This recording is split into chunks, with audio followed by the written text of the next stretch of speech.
Welcome to the fifth and final part of the Fundamentals of Carp Fishing in association with JRC. In the previous section we looked at feature finding, how to identify those really good areas of lake bed to present our rigs and obviously our bait onto as well.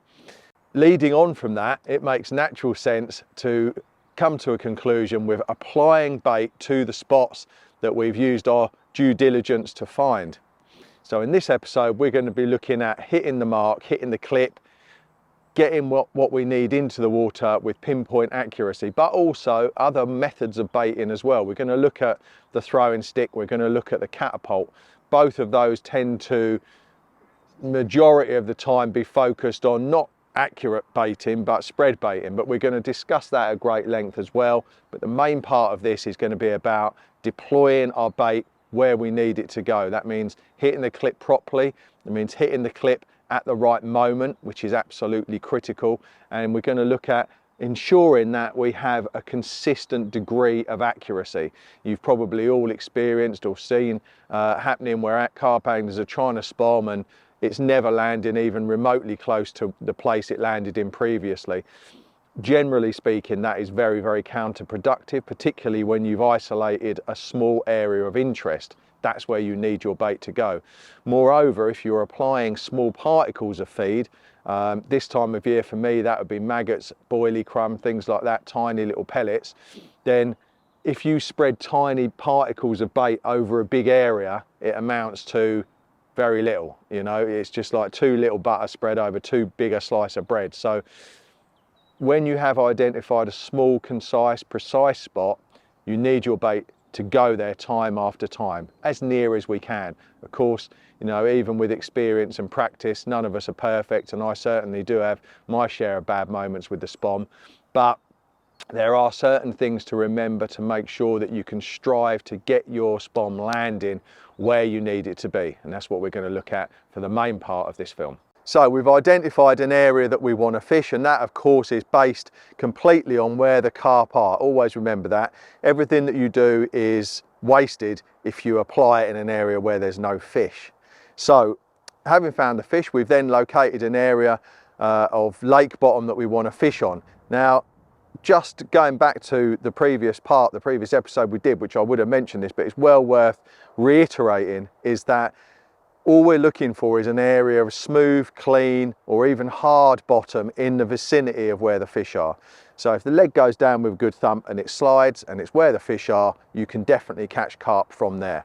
That is simplifying it, but that is all I do. Now, basic equipment, again, we covered before, but well worth mentioning. Get yourself a proper purpose-designed spod rod. They don't have to cost the earth. They come at all different price brackets, but if you go out and use a 10-foot rod or something that isn't designed to deal with the casting weight of a big loaded Spomb, which is considerable, then you will be left wanting and it will be a false economy. So get yourself a purpose-designed spod or Spomb rod if you can. I use a Gray's air curved spod rod, and it's coupled with a Penn Affinity spod reel, completely loaded with braid. And as you will probably know, I don't tend to use marker floats. So all I'm using is I'm working on the skyline, and I'm using a bare lead on the end of my braid to locate an area of smooth, clean, fishable bottom in the vicinity that I've seen the fish active in. Now, braid, of course, is very fundamental to this process. It's got no stretch in it. It will give you complete sensitivity. It will give you great contact on the lake bed, and it will help you discern various things on the lake bed. For example, when I started leading around to swim I'm in now, I could feel the little plucks along the bottom from some twigs or branches or something that was down there. So I just moved a little bit shorter and a bit left, and there was the clean bit of lake bed that I wanted to be on. The lead itself is attached on a quick link and sheathed in a rubber sleeve, and that is absolutely perfect because this rod does my feature finding and my baiting up. So that means that when I'm done, whichever baiting device I'm using, which might be a boilie rocket, it might be a Spomb, it's very occasionally an actual old-fashioned spod, but whatever I'm using, it's very simple and straightforward to unclip the lead and attach the baiting device. Now, of course, making a record, a keen, accurate record of where your spot is absolutely vital to this process. So having identified where we want to fish, I'm now going to reach for my next most important tool, which is a pair of wrapping sticks.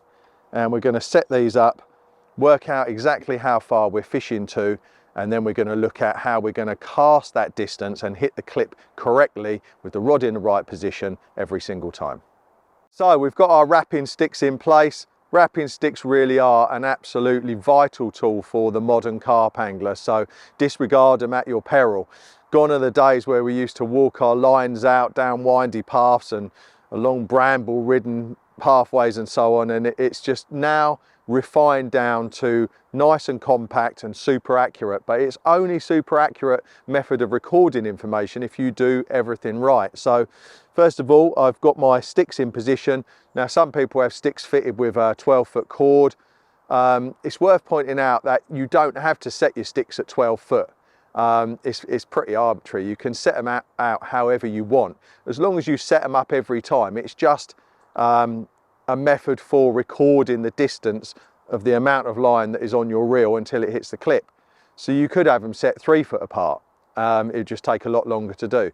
But I keep them at 12 foot. It just means that my ongoing angling database of information, different swims, different lakes and so on, it's all going to be exactly the same, even to the point that, you know, I can exchange information with other people because most other people do them with 12 foot apart. I don't tend to do that too much. I like to find my own spots and do my own thing. But anyway, for me, I set them 12 foot apart. I haven't got a cord that's set for that measurement, but I take my rod and I lay it on the ground. It's a 12 foot spod rod, and I put a stick in at the either end of the rod. So one goes in by the cap of the rod butt and the other one goes in right next to the tip ring, I should say, of the rod. That means they're exactly 12 foot apart. But the other key thing to remember is that I angle those sticks very, very slightly outwards. And that's really, really important. If you have them angled inwards, then as you're doing your wraps, coils of line can slip up, ride up and come off. If you ever get a coil of line come off mid-wrapping process, it's the kiss of death, and getting that all unraveled, I found is pretty futile and usually end up cutting the whole lot off. So that is a disaster to avoid, and my way of avoiding it is to have the sticks angled out slightly, which means that each coil or wrap sits nicely at the bottom of the sticks where it needs to be without riding up and causing me any problems. The process of using wrapping sticks is a very, very important one. Again, if you, it's like the old computer analogy, if you put crap in, you get crap out. You've got to put good data in, and to get good data, we have to follow some rules and make sure that we do everything as accurately and diligently as we possibly can. So the first thing to be aware of, I mean, I have a few personal rules that I stick to just to make sure that I always do it right, even doing it for as long as I've been using wrapping sticks. Although they are, to be fair, a fairly recent introduction to the modern carp angling scene. I've been using them for a long time now, but I still follow a set of basic rules to ensure that I get the right figure at the end of it. Because if you don't get the right figure at the end of it, then of course it is a complete and utter waste of time. They won't do it for you. So it takes a bit of concentration, and to that end, my first rule is that when I'm doing it, when I'm counting those wraps, I don't talk to anyone. If you try and, people say they can multitask, my wife reckons she can, she can't, she's rubbish. Most people can't multitask properly, and if you try and multitask while you're doing this, i.e. having a conversation while you're counting, you will probably balls it right up. So get yourself in the zone, don't have a conversation with everyone, and count those wraps out. The second rule that I always follow is that if I count them out loud as I'm doing them, they go in my head a lot more easily, and they stay in my head as well. The next rule that I always remember to do and follow is that my lead, again, you can do it whichever way you want to do, I'm just telling you how I do it. I take the lead and I place it around the left-hand stick. That means that when I extend into the first wrap and hit the right-hand stick, that is going to be 1. It's also going to be 3, 5, 7, 9. That's your backup warning system. Shouldn't need it, but it's good to have. So all of the right-hand end of the position that you're in, all of the right-hand stick are your odds, and the left-hand stick is all your evens. The last thing, which isn't so much a rule, but something to be very, very aware of, is keep your line under tension. as you're wrapping it out. You don't want loose, lazy calls, because of course that will prevent you from getting an accurate reading. You want a full measurement to the full extension of where the clip is to where the lead's ending up out there. So tight coils as you're going around the sticks is very, very important to achieve that aim. Another thing is that as I'm passing the rod over the sticks, bring it high and from behind. Now if you bring that low and from the side, you will find that very often the top of the pole can catch the line between the two rings. And again, if you do that and you haven't noticed and you carry on, you can end up in a whole world of pain quite quickly. So I'm going to get to work. I'm going to wrap this out. As we've already seen, we found the area we want to fish. We're in the part of the lake that we want to be in, down at the fantastic Suffolk Water Park, by the way. And we're clipped up. All I'm going to do now is place the lead around the left-hand stick, and then I'm going to count out the exact amount of wraps and the fraction, because most of the time there is a fraction. We're going to count that out and get that marked as well, and then we're going to commit it to a diary or a notebook so that it's there and it's set and it's recorded information that we can go back to time and time again. Okay, so we're going to take the lead, put it around the left-hand stick, like so, open the bail arm, and you want to be in a situation where you're about 12 foot away from the sticks. So you want your rod tip level with the sticks, and once you've had a bit of practice at this, you will find that you can stand pretty much in one place as you're wrapping it out. You can always tell the difference between experienced users of sticks and not so experienced is that the not so experienced tend to walk up and down and do about 5,000 steps on a wrapping out process. But as you get used to it, you'll be able to stand pretty much in one place and take it round each stick. And that's largely because we're 12 foot back and the tip is level with the stick. So very important to keep, as I said, tension under the line or the braid as we're wrapping it out. It's vitally important that each coil is at the bottom of the sticks and is not riding up, and again that is helped to reduce the chance of that happening by having the sticks leaning out in the first place. Very important, as I've already said, to count and not talk. Now I'm not great at multitasking, but I've made sure that I've counted 2 wraps that we've done so far. So I'm going to continue counting these until we hit the clip, and then we get an accurate recording of the total distance. So 2, 3, 4, 5, 6, 7, 8, 9, 10, and 11. Well, we were saying there's probably going to be a fraction. There almost always is, but that is exactly 11 wraps. Now, if you've got your sticks 12 foot apart, 10 wraps is 40 yards. It's 4 yards for every wrap that you do. So that is 11 wraps, 44 yards, nice, comfortable and easy distance. Next thing I'm going to do is put that into my phone and record that, because 11 might be a nice easy number to remember, but when you fish a lot of places, a lot of swims, get that committed down as quickly as possible. Now, if for example I'd gone round the stick and I was 3 foot away, then I would record that as 11 wraps and 3 foot, or 6 foot, 7 and 8, and so on and so forth. And it can be a very good idea to stick a peg or a spare. Some of the distance stick sets come with little miniature sticks, and they're designed for putting in behind the rod tip. So let's just use that as an example. If I was fishing 11 and 3, so if I hit the clip at that point, I would lay the rod down and I would get one of my backup sticks and I would put that into the ground level with the tip of the rod, but well out of the way so none of the line can get caught on it. So we've completed our wrap process, which is 11. We're still in the clip, that's got to stay there, it's very important. And we're now going to get all the line back on the reel. Just one thing's just flashed into my mind that's worth mentioning, very worth mentioning actually. Quite often people, and I've done it in the past, so that's the whole point of these films, you can learn from my painful learning in the past. And a mistake that I have made is finding a spot, clipping up to it, and then maybe because of the pressure of the day, or I'm in a rush, or it's getting dark or something, I then think, right, I'll check the wraps later. I'm going to clip on my Spomb, get the bait in now.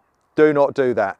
Just take the time to accurately measure the distance, because if you crack off, God forbid, or if you, sometimes as you're working the Spomb and baiting up, or even as you're leading about, the line can come out of the clip. So imagine if you put out 6 or 7 spombs onto the area you want to be on, and then the lines come out of the clip, or for some reason you've lost some tackle, you've got to go back to square one. You've got to find that spot from the beginning. So always get an accurate recording as soon as you finish finding your spot. Next thing you've got to do is make sure that all your line, or your braid in this case, goes back onto the reel nice and tightly. With braid, that's absolutely paramount. With your monofilament, I just let it go on there under very light pressure, just to control how it's going on the reel. But with braid, you want it going on nice and tight. And all I do is I follow the rod tip, or follow the braid with the rod tip, I should say, backwards and forwards, winding it on. As you can see through my fingers of my right hand, I'm putting tension on the braid, so it's going back on there nice and tightly. Really, it really is important that with braid. And if you just follow it backwards and forwards like that, you can't get in a mess. If you ever see a coil start riding up, then stop. But if you've done it correctly from the start by putting the coils low down on the sticks and your sticks are leaning outwards, you won't have a problem. The process is now complete. As I said, we're still clipped up obviously, because we need to use that clipping mark to put our bait in next. And this is the great thing about having a tool set up like this, you know, spod rod, braid and a quick link, so that once we've done our job finding the spot, all we're going to do is take the lead off, pop that in our pocket and clip on our baiting device, which today is going to be a medium-sized Spomb. But as I said, I do use boilie rockets a lot. Occasionally I'll use an old-fashioned Spod. Whatever you're using, it just clips onto the end like that and you're ready to go. In today's situation, our chosen method of bait delivery is a Spomb. You're going to use the middle-sized version, probably the most popular and effective baiting tool on the market today. Caused a bit of a baiting revolution, so these are the tool of preference. So there's a couple of things to remember when you're using a Spomb. Now, if you're using it with any kind of mix or whole boilies, as I'm going to in this situation, it's very important that you don't overload the Spomb. That will just cause excessive casting weight and will affect your accuracy, and can cause the Spomb to open mid-flight as well. So don't overload it. And another good sort of rule of thumb is, as you're easing yourself into the baiting up process, doesn't matter who you are, you can expect 1 or 2 or 3 or 4 maybe to go a bit awry. And if you've got a little bit of bait in there, then it's not too much of a casualty. So until as I get going in the process and I'm nicely oiled and I'm hitting the mark, I might introduce a bit more, but I certainly keep it lean at the beginning, and I never look to really overload it, because as I said, that can cause it to open prematurely. Another thing to really remember is, don't get any bait in and around the red mechanism. That's got to be clean to operate nice and effectively and efficiently like that. So in this situation, we're just using whole boilies, so it's nice and easy and simple, and you don't need many in there. Something like that. That's absolutely ample. Make sure that when you close the Spomb, it clicks. Very, very important. Shake the bait to the front and you're ready to go. Now, consistency is absolutely key, and to help achieve that, where you stop the rod, or where the rod is positioned when you hit the clip, is absolutely vital. Now, if you lose control of the rod and you hit the clip hard and the rod is pulled flat, then the Spomb will be opening quite a long way behind where you want it to land. And if you're fishing up against a far bank feature as we are here, then that could mean that your Spomb has gone into the branches. So I like to have the rod almost vertical when it hits the clip, and that's the same for a rig or a Spomb. And that means that my rigs and my Spomb are going to land pretty much in the right area. You can imagine if you stopped your fishing rod with the lead up high, and then the rig's entered the water, but when you're spomming, it's hitting the clip and the force of it is pulling you forward, then obviously your bait is going to end up a long, long way behind where your rig is. And while we're on the subject, it is well worth mentioning the perennial question, the age-old question, should you clip everything the same? Well, my answer to that is, don't get mixed up in terms of trying to calculate in-swing and depth or anything like that, because you'll just end up in an absolute muddle. All you need to do is clip everything exactly the same. This isn't just my view, but all the anglers I know who catch more than their fair share do the same thing. Clip everything the same, and then all you're going to do is stop the spom in the same position as you stop the fishing rig in the same position, or your rig, your cast rod. Should all be stopped in the same position at about 11 o'clock. Now, the best way to reduce in-swing when you're casting your rig onto the area is to very, very slowly, having stopped at about 11 o'clock, very slowly track the rig down.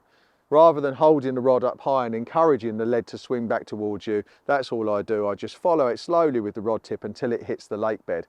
Now, doing that will ensure that even in deep water, your rig will go down pretty much on a straight line. And I've gone out and looked at spots with aquascopes where I can view the bottom, and even in very, very deep water, 15, 18 feet, the worst case that you get is your rigs will land a couple of foot on the inside area of the baited patch, which is absolutely perfect. You want your rigs to be on the front third rather than the exact middle or the back third. So doing it like that, you know, in any depth up to 12 foot, I would think you're going to land exactly where the bait is, and I've gone out and looked at it. And in deeper water, you're going to be very, very slightly positioned on the nearer edge, which again is exactly where I want to be anyway. So keep everything the same is the best bit of advice. Now, as we've already covered, I don't use a marker float. What I am using to a great degree of detail is the skyline. So above the spot, I've got several trees, and I've identified it during the process of clipping up. I've identified the tip of the tree that I need to land in line with. And that is, ostensibly, that is my marker float, you know, that is my point of accuracy. And it's very, very good to get yourself into the rhythm of using a clip and a skyline, because that means you can bait any time of day, light or dark, any conditions, and you haven't got to worry about getting a marker float out in position, which is always something that, particularly when you're putting your fishing rigs in, you know, you can get tangled with. It just seems to get in the way. So there is no real reason to have a float out there in my mind. We've clipped up to a nice bit of clean bottom. We've registered exactly what that is in line with on the horizon. All I need to do now is propel the spom towards that point on the horizon. Now, this is a really, really important point. If you're going to hit the mark consistently and accurately and get your bait in the same place every single time, believe it or not, that is more of a mental effort than a physical effort. I would say it's probably 70% mental and 30% physical application. So to do that, again, no multitasking, concentration. I think of it as a bit like if I was playing pool or snooker. If I'm trying to pot a long ball, if I haven't given that full concentration, I'm going to miss it. And accurate casting and bait deployment falls exactly under that cognitive umbrella. It is absolutely incumbent on you to force the spom, make it go where you want it to go. And that is partly physical by pushing the rod through the target, but also obviously having that concentration level and making sure that you're getting the job done properly. If you are ever in a situation where your spod starts to wander, rein yourself in and start actively concentrating and physically pushing the spom where you need it to go. Now, I think of this in very simple terms. If you were a woodsman and you were wielding an axe and you're trying to chop a log in half, you bring the axe through the center of your point of being and down through the target. And casting a rod, whether it's a rig or a spom, is exactly the same. You're looking at the target on the horizon and you're pushing the rod, proactively pushing the rod through that. Now, if you do that and apply yourself mentally and do that physically, you should be able to hit the same spot time and time again. And this, of course, is all about getting everything on the mark. That will allow you to do that. So we're going to get the first spom out there. Casting position is important.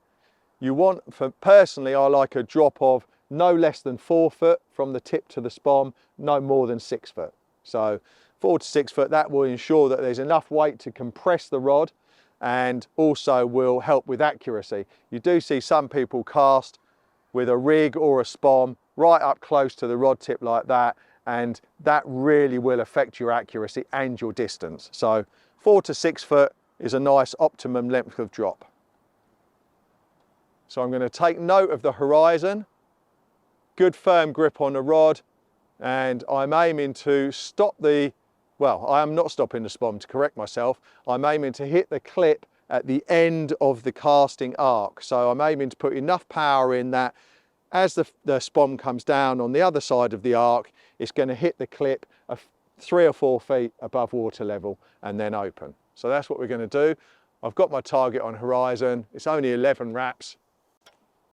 So we've hit the clip in exactly the right position with the rod up like that, and that is the same point that we want to be hitting the clip with our fishing rigs. The difference with our fishing rig is that as we hit the clip at that position, we then do this and slowly follow the lead on its descent where it's going to hit the lake bed, obviously depending on the depth at any point, but about there. So we'll bring the Spomb in. Now, one of the problems that you can get with a Spomb occasionally is where it fails to open, and of course that means that your Spomb hasn't landed on its nose, has to land on the red cap in order to detonate and open up. So that's a very, very important thing to master. If you do hit the clip too high and the Spomb comes down, or if it comes in too gently even on its side, then of course it won't open. And this problem is exacerbated at really long range, and there's nothing worse than casting out a really long range one and then having to wind it all the way back in full up. It's something that is fairly common. It happened to me a couple of times last week where I was, but the way to get around that is to hit the clip in the right position. This is for a long range cast really, but as you hit the clip, you want to very quickly drop the rod tip. So that means that the Spomb will have reached its point of maximum destination, maximum distance I should say, and it's going to hit the clip, at which point it'll be parallel to the water. But if you then quickly drop the rod tip, then that will mean the Spomb will just fall out of the air at the required distance and land on its nose. I'll see if I can demonstrate that for you.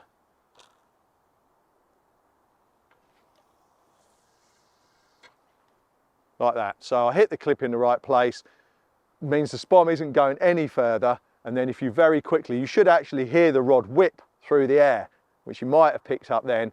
Very, very quickly drop the rod tip. That's a really good tip. Actually, 𝘃𝗵𝗶𝗀 told me that one years and years ago when we started using Spombs. But that very, very quick lowering of the tip, the very moment after you've hit the clip, will ensure your Spomb will open every single time. So there we go. They are the top tips for getting your bait nice and accurately and tightly onto an area.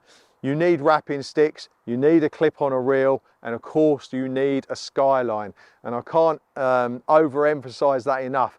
Reading the skyline, the little nuances and detail is absolutely vital to the process. And then once you've got that identified, where you want to be landing. So every time I make a cast, every time when I'm trying to find a spot, which is where it all starts, every time the lead hits the water, I'm registering what it's in line with on the skyline. That is your bread and butter really of finding a spot and accurate casting. All about the detail up there on the skyline.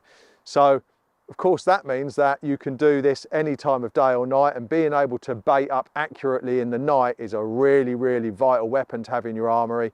And that will mean that, you know, you can catch maybe 4 or 5 carp in a night instead of 1 or 2, because keeping bait going into a spot and being able to do that at any time during the 24-hour period is absolutely vital to your success and maximum potential. Now, these are all, of course, key cornerstones of accurate, precise baiting. But there are other ways of baiting as well which don't require accuracy but are very, very pertinent when we're talking about being a well-rounded carp angler. So we're going to look into the catapult and the throwing stick next. Now, of course, there are times when we need to be super accurate with our baiting. I would say that 2 key instances are on weedy lakes, where the weed is forcing you to fish in a tight, confined area. Absolutely really pertinent example of when you need your bait to go in nice and accurately.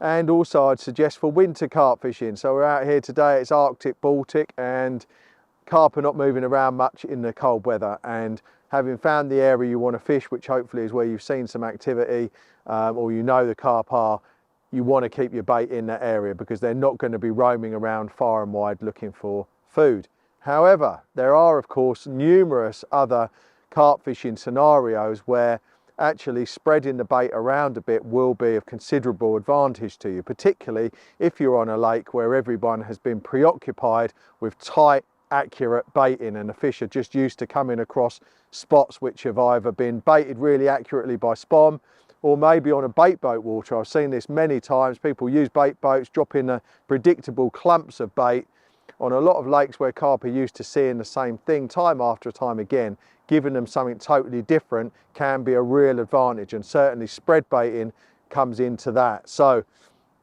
we're going to look at a couple of different methods. So I've got two baiting implements here. First of all, we've got the trusty old Catapult, and here we've got the very, very effective throwing stick, which in this case is a JRC Skyliner carbon throwing stick, super lightweight, and will put baits out a very, very long way indeed.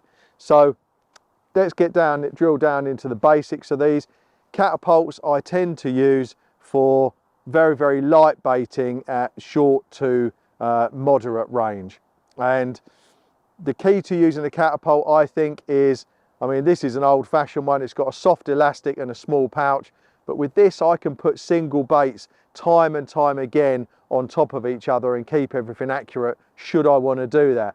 There's been lots of situations in the past where I put maybe 5 or 6 baits where the rig is, and then I've just using the Catapult, I've just dotted baits in different areas around the swim. The Catapult is of course absolutely perfect for that. I would say ranges from 10 yards up to 40 yards. This is my first weapon of choice. Now if you are baiting up against something that's far margin, or something you need to be accurate, maybe an overhanging tree or bush, just bear in mind that you can get yourself very, very accurate by applying a certain couple of rules. Turn your hand over, hold the bait in the pouch, and then of course pull the elastic back to the same point every time. Always be aware of that. You know, if you pull the elastic back to the same point on your arm or on your body and let it go, the bait should always fall pretty much where it's been placed every time. So Catapults, I use them a lot. Really, really effective baiting weapon. One of my favourites actually. If I can't do it by hand, it's a little bit further out, this is the first thing I turn to. Now, throwing sticks are, I think, a very, very underused, underexploited, but very, very deadly carp fishing baiting weapon. They're underused these days because of the dreaded seagulls. Of course, on a lot of lakes you get the throwing sticks out and the seagulls arrive, but don't let that deter you. I have had very, very great success over the years by being mentally determined to beat the gulls. Now, this is quite an interesting angling process in itself, and it works like this. You get the throwing stick out, you dot a few baits about, the seagulls arrive, and then you stop. Don't carry on putting boilies out, because it's like throwing 5p pieces into the lake one after another. It's just completely wasted. The seagulls will get a huge amount of that bait, and as I said, it's a waste of money feeding those when you want your bait to get through to the carp. So all I do is I stop, wait till the seagulls go, hopefully go and bother somewhere else or someone else, or go up and sit in a tree. As soon as the coast is clear, might have a cup of tea or something, put a few more baits out. As soon as the gulls come back, I stop, maybe tie a rig or whatever I'm doing, wait till they've gone, put a few more baits out. Now that process is very, very interesting, and it's one of the most effective angling baiting strategies that I've ever come across, by accident, because the gulls forced me into it. But that little and often, 5 or 6 boilies, stop. 5 or 6 boilies, stop. That process of drip feeding your swim with bait is very, very evocative, or will evoke a reaction from the carp, I should say. Bait constantly falling, trickling through the water is something the fish don't normally see. Normally in carp fishing situations, the bait is just dumped out there and that's it. But match anglers will tell you they place very great faith and credence on just little bits of bait frequently. And the seagulls will force you to bait like that, but it can be more power to your elbow. Throwing sticks, of course, are all about the elbow, and it's about stopping the stick in the right position. As soon as you pick up a stick, if you've never used one before, you will probably find your drill baits into the water at your feet. If you lock the elbow at the point you want the bait to leave the stick, which I would suggest is usually about 10 o'clock or something like that, then the bait will leave the stick at the point you lock your elbow.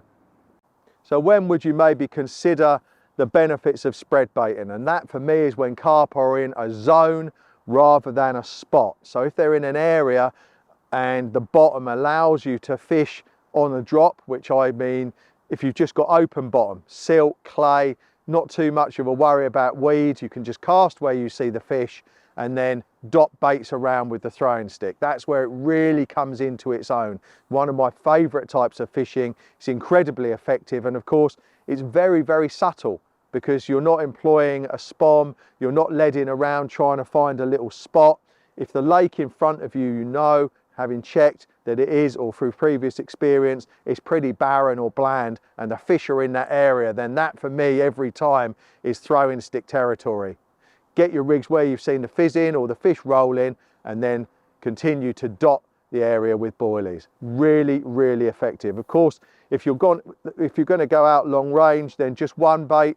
The further you want to get, the less bait you need in the stick. So if I'm fishing out 80, 90 yards, it's one at a time.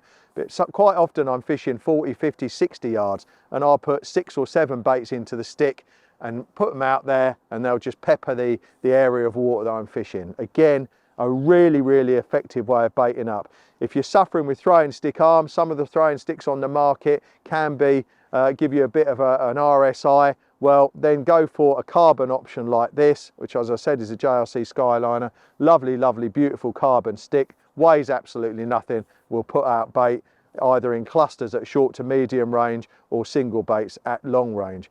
But they are my two baiting tools for when I'm not looking to bait accurately, or maybe if I'm looking just to pepper a couple of baits around the rig and it's beyond what I can throw by hand. Always have these with me or in the van. Throwing stick and catapult, they are absolute baiting cornerstones. So there you have it. That brings our series of the fundamentals of carp fishing to a close. Hopefully you've got lots out of it which you can apply to your carp fishing. And just to recover the points in this, it's been all about principally accurate baiting and how we hit the clip properly and get our bait delivery where our rigs are. But don't be a slave to that.